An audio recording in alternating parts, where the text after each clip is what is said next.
अस्सलामुअलैकुम। ले जी, आज का जो आपके पास टॉपिक है ना, वो आज का आपके पास टॉपिक है इनऑर्गेनिक केमिस्ट्री का स्केल्स ऑफ इलेक्ट्रोनेगेटिविटी। आज आपने इनऑर्गेनिक का एक बड़ा इंपॉर्टेंट टॉपिक पढ़ना है, that is called scales of electronegativity. Scales of electronegativity में हमें क्या चीज़ बताई जाएगी? हमें ये चीज़ बताई जाएगी कि एलिमेंट की इलेक्ट्रोनेगेटिविटी को किस तरह फाइंड आउट किया गया था। हमारे पास कुछ मुख्तलिफ़ किस्म के स्केल्स हैं जिसके ज़रिए जो है हम एलिमेंट की इलेक्ट्रोनेगेटिविटी को फाइंड आउट करेंगे। तो आज के लेक्चर में हमने ये चीज़ देख लिया कि आपके पास कितने टाइप्स के स्केल्स हैं और आप किन स्केल्स को किस तरह यूज़ करते हैं to determine the electronegativity of a element. इससे पहले मैंने एक लेक्चर अपलोड किया हुआ है इनऑर्गेनिक केमिस्ट्री का, डेट इज़ इलेक्ट्रोनेगेटिविटी।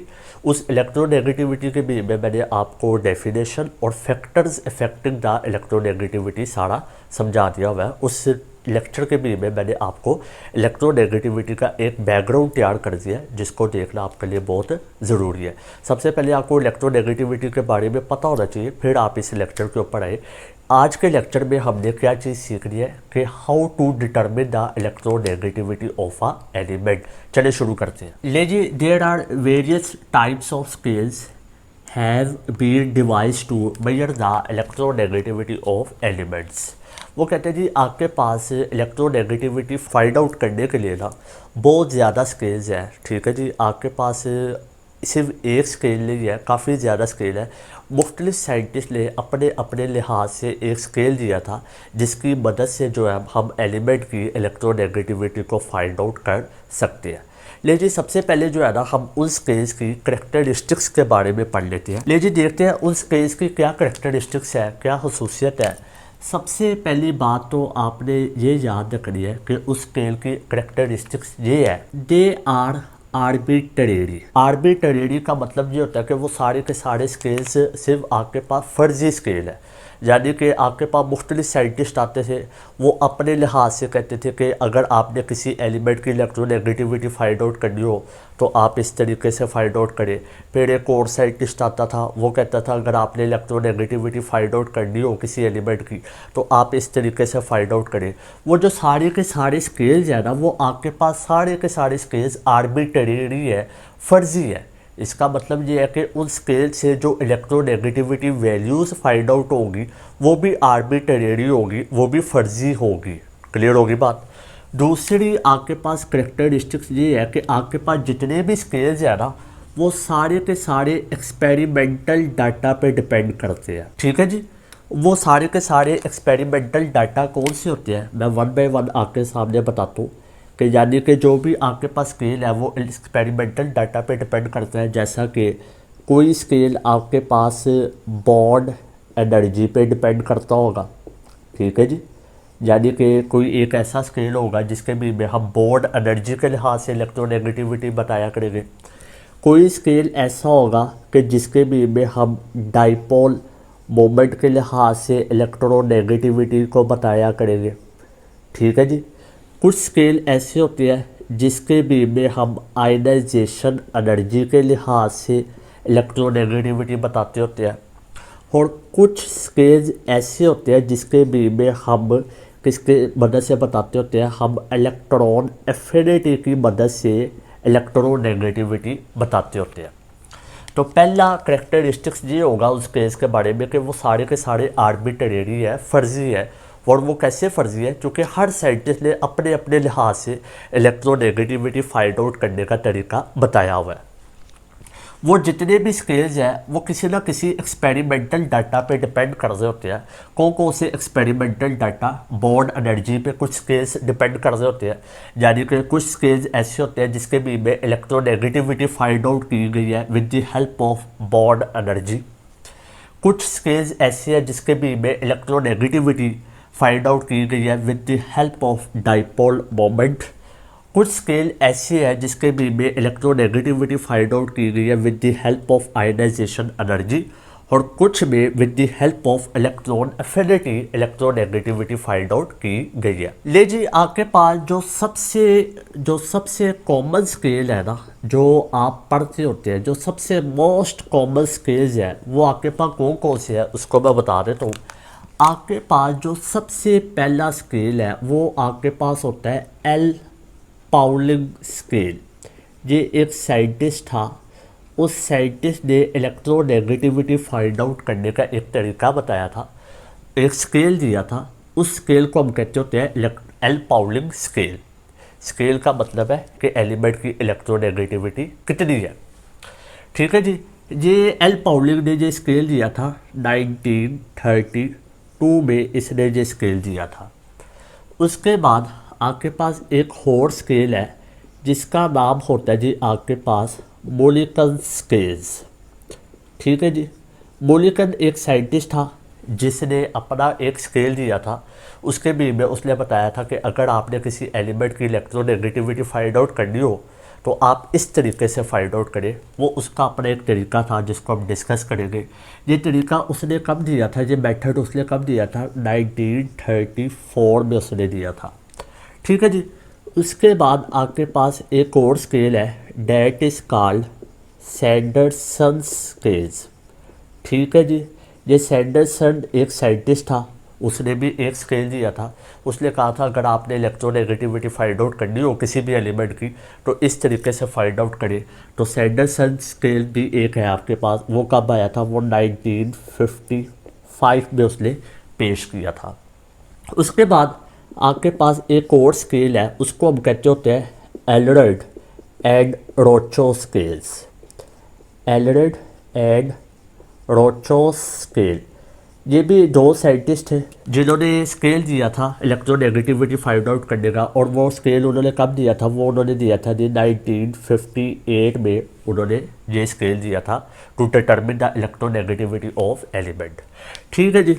उसके बाद एक साइंटिस्ट आया था, उस साइंटिस्ट का क्या नाम था, उस साइंटिस्ट का नाम था ड्रैगो। ले लीजिए, साइंटिस्ट का नाम था ड्रैगो। ड्रैगो कब ये इसने क्या काम किया था, ड्रैगो ने ये काम किया था कि उसने 1960 में जो है ना इन चारों स्केल को डीपली पढ़ा था। इन चारों स्केल को उसने पढ़ा तो ड्रैगो ने 1960 में कहा था कि जो आपके पास सबसे बेस्ट स्केल है वो आपके पास कौन सा स्केल है, वो आपके पास एल पाउलिंग स्केल है with all limitation. Her scale अपने अपने वक्त के लिहाज से सही था, कुछ लिमिटेशन आ जाती होती थी, कुछ डिसएडवांटेज आ जाते होते हैं जिसकी वजह से हमें एक नए स्केल की ज़रूरत पड़ती थी। लेकिन 1960 में ये ड्रैगो एक साइंटिस्ट ने इन चारों स्केल्स को पढ़ा तो उसने कहा कि जो आपके पास एल पाउलिंग स्केल है इसके ऊपर जितनी भी लिमिटेशन लगी हुई है वो अलहदा कर दे बात को, लेकिन जो आपके पास एल पाउलिंग स्केल है वो सबसे बेहतरीन स्केल है to determine the electronegativity of element. एक आपने पढ़ना है एल पाउलिंग स्केल और एक आपने पढ़ना है मोलिकन स्केल।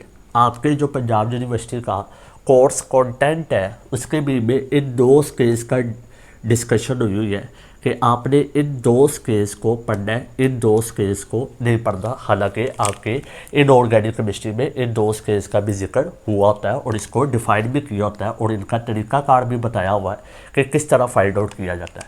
तो हमने सिर्फ इन दो स्केल्स को डिस्कस करना है, इन दो को डिस्कस नहीं करना। ठीक है जी। शुरू करते हैं। आज का हमारा सबसे पहले मैं आपको मोलिकन स्केल समझाऊंगा, फिर हम एल पाउलिंग स्केल पढ़ेंगे। पहले हम मोलिकन स्केल को पढ़ लेते हैं, शुरू करते हैं। ले जी, आपके पास मोलिकन स्केल्स है, पहले इसको डिस्कस कर लेते हैं। सबसे पहले इसका इंट्रोडक्शन है in 1934 R S. Mulliken proposed this scale. 1934 में जो है ना मोलिकन ने ये स्केल दिया था, उस स्केल के मुताबिक किस तरह electronegativity of element find out होगी। चलो इसको देखते हैं। अकॉर्डिंग टू मोलिकन्स के मुताबिक वो कहता था अगर आपने किसी भी एलिमेंट की इलेक्ट्रोनेगेटिविटी फाइंड आउट करनी है ना तो आप ऐसा करें, आप उस एलिमेंट का ना अरिथमेटिक मीन, आप उस एलिमेंट का अरिथमेटिक मीन ले लें। किसका arithmetic mean? Arithmetic mean of ionisation energy and electron affinity. वो कहता था अगर आपने किसी भी एलिमेंट की इलेक्ट्रोनेगेटिविटी फाइंड आउट करनी है तो आप उस एलिमेंट की आयनाइजेशन एनर्जी और उसी एलिमेंट की इलेक्ट्रॉन एफिनिटी का मीन ले लें, अरिथमेटिक मीन ले लें, यानी उसका क्या ले लें, एवरेज ले ले तो आपके पास क्या चीज़ आ जाएगी, आपके पास उसकी इलेक्ट्रोनेगेटिविटी वैल्यू आ जाएगी। चलिए देखते हैं इसकी क्या रिप्रेजेंटेशन है, इसको किस तरह रिप्रेजेंट किया जाता है। मोलिकल स्केल को देखते हैं जी, रिप्रेजेंटेशन इसको रिप्रेजेंट किया जाता है काई के साथ। ये आपके पास काई का कुछ ऐसे सिंबल होता है, काई के साथ इसको रिप्रेजेंट किया जाता है जी। ठीक है जी, तो क्या इसका फॉर्मूला है, देखते हैं जी फॉर्मूला। ले जी, वो कहता था अगर आपने किसी भी एलिमेंट की इलेक्ट्रोनेगेटिविटी फाइंड आउट करनी है तो आप उसकी आयनाइजेशन एनर्जी और इलेक्ट्रॉन एफिनिटी का एवरेज या फिर अरिथमेटिक मीन ले लें। चले देखते हैं। ले जी, ये आपके पास मैंने लगा दिया काई का मतलब है मैं मोलिकुलर स्केल्स के मुताबिक, मोलिकुलर स्केल्स के अकॉर्डिंग मैं क्या चीज़ फाइंड आउट कर दूँ, इलेक्ट्रोनेगेटिविटी ऑफ एलिमेंट। तो वो कहता था आपने इसका क्या ले लेना है, अरिथमेटिक मीन लेना है, एवरेज लेना है। किसका एवरेज लेना है, आयनाइजेशन एनर्जी और इलेक्ट्रॉन एफिनिटी, दो वैल्यू का एवरेज लेना है। तो उसका एवरेज किस तरह आएगा, आप उन दो को प्लस करेंगे और टोटल जितनी वैल्यूज है उसको साथ उसको क्या कर देंगे, डिवाइड कर देंगे। आपने आयनाइजेशन एनर्जी और इलेक्ट्रॉन एफिनिटी ले जी, ये आपके पास आयनाइजेशन एनर्जी है और इलेक्ट्रॉन एफिनिटी का अरिथमेटिक मीन लेना है यानी एवरेज लेना है। तो मैं आयनाइजेशन एनर्जी प्लस क्या कर दूंगा, इलेक्ट्रॉन एफिनिटी। तो टोटल कितनी वैल्यूज़ होगी, एक होगी आयनाइजेशन एनर्जी की वैल्यू और एक आपके पास होगी इलेक्ट्रॉन एफिनिटी की वैल्यू। दोनों को प्लस करके आपने टोटल वैल्यूज़ पे डिवाइड कर देना। टोटल कितनी वैल्यूज़ होगी, दो होगी, क्योंकि एक इसकी होगी आयनाइजेशन एनर्जी की और एक इलेक्ट्रॉन एफिनिटी की होगी। टोटल दो वैल्यूज़ होगी तो आपने 2 के साथ क्या कर देना है, डिवाइड कर देना। तो आपके पास क्या आ जाएगा, आपके पास आ जाएगा अरिथमेटिक मीन या फिर आ जाएगा आपके पास इलेक्ट्रोनेगेटिविटी की वैल्यू आ जाएगी। ये इसने कहा था जी, मोलिकल्स ने कहा था कि अगर आप किसी भी एलिमेंट का इलेक्ट्रोनेगेटिविटी फाइंड आउट करना चाहते हैं तो आप उसकी आयनाइजेशन एनर्जी और इलेक्ट्रॉन एफिनिटी का मीन ले लें तो आपके पास उसकी इलेक्ट्रोनेगेटिविटी आ जाएगी। चलिए यहाँ पे फ़र्ज़ करें, मैं यहाँ पे कुछ सपोजिशन करके बता देता हूँ। ले जी, मैं यहाँ पे कुछ सपोजिशन कर दो, सपोज कर दो फॉर एग्जांपल कि आपके पास एक एलिमेंट है, वो एलिमेंट आपके पास है ए। मैं चाहता हूँ जी इस ए एलिमेंट की मुझे इलेक्ट्रोनेगेटिविटी पता चल जाए और किसके मुताबिक निकालना चाह रहा हूँ, मोलिकुलर स्केल के मुताबिक निकालना चाह रहा हूँ। तो मैं क्या करूँगा, मैं इसकी इलेक्ट्रोनेगेटिविटी फाइंड आउट करने के लिए मैं क्या करूँगा, मैं सबसे पहले इसकी first ionization energy find out करूँगा।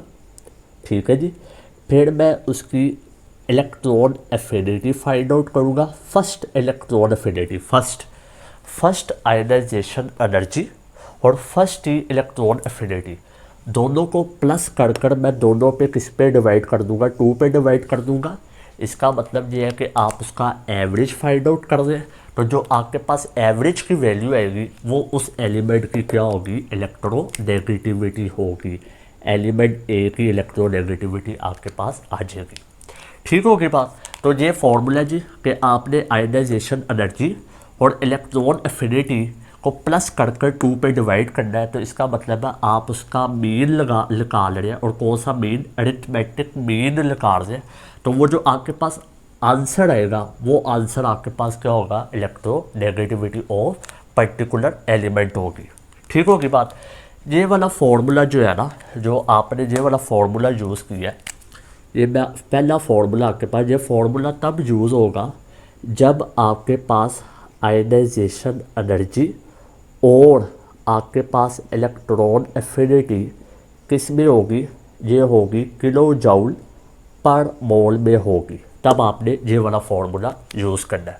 आपके पास एक और फार्मूला है, वो फार्मूला कब यूज़ होगा, जब आपकी आयनाइजेशन एनर्जी और इलेक्ट्रॉन एफिनिटी वो किस में होगी, इलेक्ट्रॉन वोल्ट में हुई अगर, तो आपने कुछ कन्वर्जन करनी है। वो कन्वर्जन क्या होगी, फार्मूला तो आपके पास वही रहेगा, ionisation energy plus electron affinity divided by 2 multiply by 1/2.8 2.8 ये आपने कन्वर्ट करना है, ठीक है जी, ये कन्वर्जन फैक्टर है एक। तो आपने ये चीज़ याद रखनी है कि अगर आयनाइजेशन एनर्जी और electron affinity kilo joule per mole में फाइंड आउट की गई है तो आपने ये वाला फार्मूला यूज़ करना है। अगर आयनाइजेशन एनर्जी और इलेक्ट्रॉन एफिनिटी इलेक्ट्रॉन वोल्ट में फाइंड आउट की गई है तो फिर आपने इलेक्ट्रोनेगेटिविटी उसी तरीके से फाइंड आउट करनी है, लेकिन मल्टीप्लाई करवा देना है 1/2.8 के साथ मल्टीप्लाई करवा देना है, क्योंकि इस बार आपके यूनिट किस में है, इलेक्ट्रॉन वोल्ट में है। तो आपको पता है जब एक से दूसरे यूनिट में जाना हो तो हमें एक पर्टिकुलर वैल्यू के साथ मल्टीप्लाई या फिर डिवाइड करवाना पड़ता है। उसके बाद आपके पास थर्ड फार्मूला है कि जब आपकी आयनाइजेशन एनर्जी और इलेक्ट्रॉन एफिनिटी किस में हो, वो आपके पास हो किलो कैलोरी पर मोल में हो, तो फिर आपने क्या करना है, इलेक्ट्रोनेगेटिविटी आपने उसी तरीके से निकालनी है। किस तरह कि आपने एवरेज ले लेना है या फिर मीन ले लेना है किसका, आयनाइजेशन एनर्जी और इलेक्ट्रॉन एफिनिटी का एवरेज ले लें, लेकिन आपने इसको मल्टीप्लाई करवा देना है किसके साथ, 1/62.2 के साथ उसको मल्टीप्लाई करवा देना है। तो ये आपके पास टोटल कितने फार्मूले हो गए, 1 2 3, ठीक है जी। उसके बाद आपने एक चीज़ याद रखनी है जो कि बहुत इंपॉर्टेंट है, वो आपके पास क्या है, वो आपके पास ये है कन्वर्जन फैक्टर, ठीक है जी। क्या कन्वर्जन फैक्टर है ज़रा देखिएगा, जो आपके पास इलेक्ट्रोनेगेटिविटी ऑफ मूलिकन है, जो आप मूलिकन के ज़रिए, मूलिकन मेथड के ज़रिए इलेक्ट्रोनेगेटिविटी फाइंड आउट करते हैं ना, वो इलेक्ट्रोनेगेटिविटी 3.15 ग्रेटर देन होती है इलेक्ट्रोनेगेटिविटी ऑफ पाउलिंग स्केल। तो ये चीज़ आपने याद रखनी है कि जो मूलिकन इलेक्ट्रोनेगेटिविटी है वो 3.15 टाइम्स होती है किसकी, पाउली स्केल की इलेक्ट्रोनेगेटिविटी से। लीजिए यहाँ पे मैं आपको एक चीज़ बता दूँ कि जब आप डिफरेंट बुक्स को रीड करेंगे ना तो आपके पास ये जो वैल्यू है 3.15 या फिर 62.2 या फिर 2.8, ये वैल्यूज़ चेंज होती रहेगी। डिफरेंट बुक्स में डिफरेंट वैल्यूज़ गिवन है, लेकिन जो सबसे मोस्ट ऑथेंटिक वैल्यू है वो यही वैल्यू है 3.15 या 62.2 या फिर 2.8, यही वैल्यू चल रही है। अदरवाइज़ जिस बुक में जो वैल्यू लिखी हुई है वो सही वैल्यू है, बस मैंने आपको वो वैल्यू बता दी जो सबसे मोस्ट रीज़नेबल वैल्यू है। तो आप इसी वैल्यूज़ के लिहाज से ये करेंगे, सब कुछ इसी वैल्यूज़ के लिहाज से आपने फार्मूले लिखने हैं और इसी वैल्यूज़ के लिहाज से ही आपने अपना पेपर करना है। तो ये चीज़ आपने याद रखनी है कि जो आपके पास मूलिकन्स इलेक्ट्रोनेगेटिविटी है, the Mulliken's electronegativity is 3.15 times than Pauling electronegativity. तो अगर मैं आपसे कहूँ कि अगर पाउलिंग इलेक्ट्रोनेगेटिविटी को मूलिकन्स इलेक्ट्रोनेगेटिविटी में कन्वर्ट करना हो तो कैसे कन्वर्ट करेंगे, आपने मूलिकन्स इलेक्ट्रोनेगेटिविटी को डिवाइड करवा देना है 3.15 के साथ, उसको आपने क्या करवा देना है, डिवाइड करवा देना है।